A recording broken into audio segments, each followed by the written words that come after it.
Okay, I'm thinking about teaching elementary students meditation, especially those who have emotional disturbances such as strong anger, defiance, hyperactivity. What is the best technique? Are they too young to learn?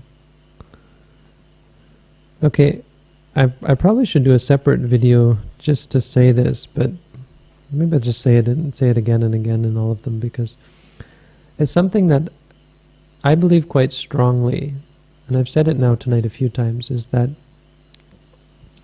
don't go where the real problems are. I would recommend against trying to deal with people who have serious problems. It's very altruistic to do so, but it's missing one very important point. The amount of effort you put in to helping someone who is in a very bad state is compared with the benefit of helping them, the potential benefit. The effort level is incredibly high. The amount of benefit that you can give to them is very low. There's no miracles.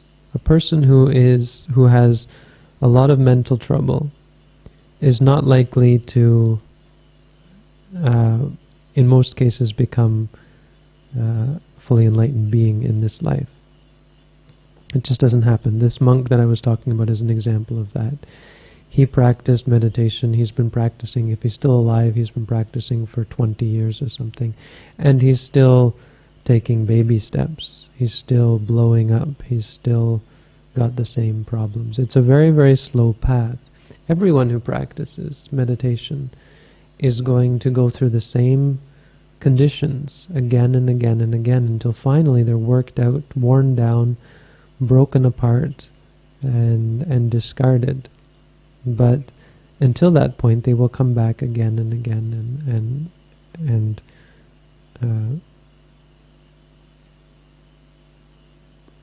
again until they become weaker and weaker and weaker until they disappear.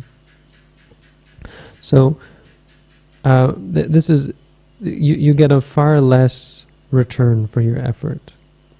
If you take the same amount of effort and you apply it to people who are exceptional, gifted, brilliant, focused, people who have potential, and you teach them meditation, first of all, very little effort. Second of all, incredible results that they will grasp it much easier, pick it up, and in many cases it's like planting a seed. You don't have to make it grow. It grows by itself. It goes viral because they pick it up and they become you. They become the person who's spreading the teaching, right? You help such people who are teachers, and those teachers go and help, go and teach. So, at the very least, what you'll get, theoretically, is a bunch of people who are very gifted, who will then go out and pass along what you've passed along to people who are less gifted, and on down the line. And there will be people who are actually working with these kind of people who have serious problems, and they will do this. They will have, based on the teachings that you have been giving on a higher level, they will do the grunt work of dealing with these people. And it will create more benefit in the long run, even for those people who are in a bad way, because you're helping people who are in a position to help others. Will create a chain. It's like a pyramid scheme. it will multiply, and everyone will benefit. What I'm saying is that people who come to practice meditation with me end up becoming social workers or teachers, and so I don't have to go out and teach those people. I teach the people who will go out and teach them, which is, to me, far better use of one's time. The basic point being to try to pick the gifted, pick the ones who are you going to get the best return for your effort, because not only it's not being selfish, it's not being discriminatory. It's being realistic and understanding that we're really like in a war here. We don't have the luxury to pick and choose. We have to go for the most benefit, because death waits for no one, and nothing waits. The universe will continue rolling on in its way, and if we don't keep up, we're going to get left behind. This is why people get burnt out when they deal with such people. Now, this is only half of the answer. I'm not trying to... My answer is, don't teach children. This is only in relation to the part of especially those who have emotional disturbances. You're welcome to do it. I'm not going to try to tell you what to do. Just give you some idea. Maybe it will help to change your focus. I would think it would be much, from my point of view, much more inspiring to teach the gifted children. And the way that you teach children, the question as to whether they're too young, well, the theory, the tradition goes 7 years. Everything's 7, so at 7 years they're old enough to understand, which is most children already, most school children already. But anything below 7 years is considered to be too young. But at 7 years, this is the cutoff, and then they can start learning. The way to teach children is to introduce to them the concept of mindfulness, the concept of recognition, teaching them to recognize and to clearly perceive the experience in front of them, or anything really. And I tried an experiment once with some kids in a Thai monastery in Los Angeles. I had them focus on a cat. I had them think of a cat and say to themselves in their mind, cat, cat. Because this was a room of like 100 kids, and they were unruly. These were kids who come to the temple on Saturdays and Sundays and get whatever lesson it is possible to give them. But it's mainly, well, whatever, it is what it is. And so they were like, anything I would say, they would repeat it, and they would make fun of it and laugh at it.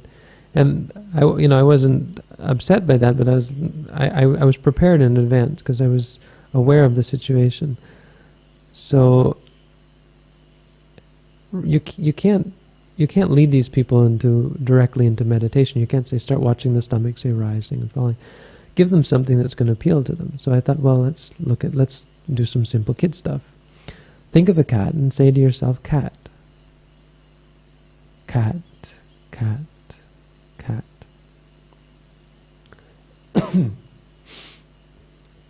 and then dog, dog. I had them do dog, dog, and it's kind of fun at first. It seems like I'm just playing a game with them, but actually, they start to conceive and they start to focus, and their mind starts to quiet down.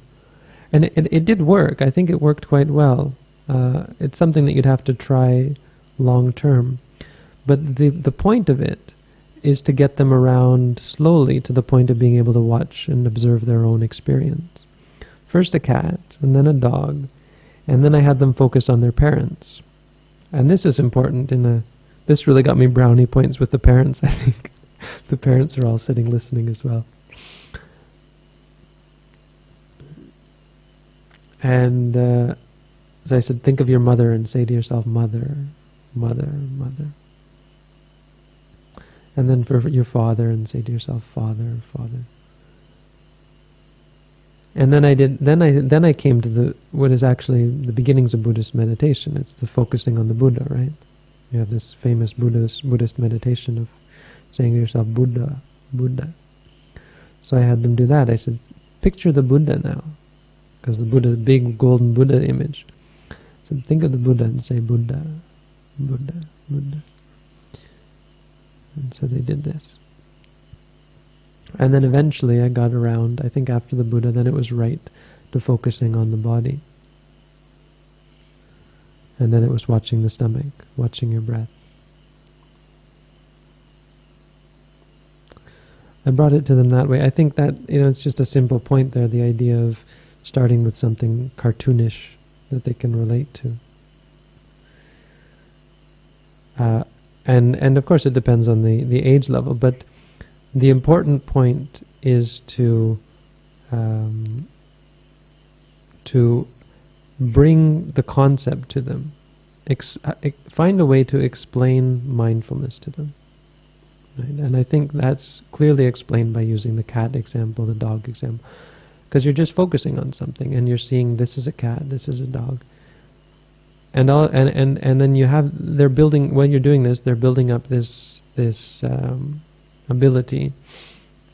And all you do is you bring that ability, that proficiency, or however, back to focus on reality.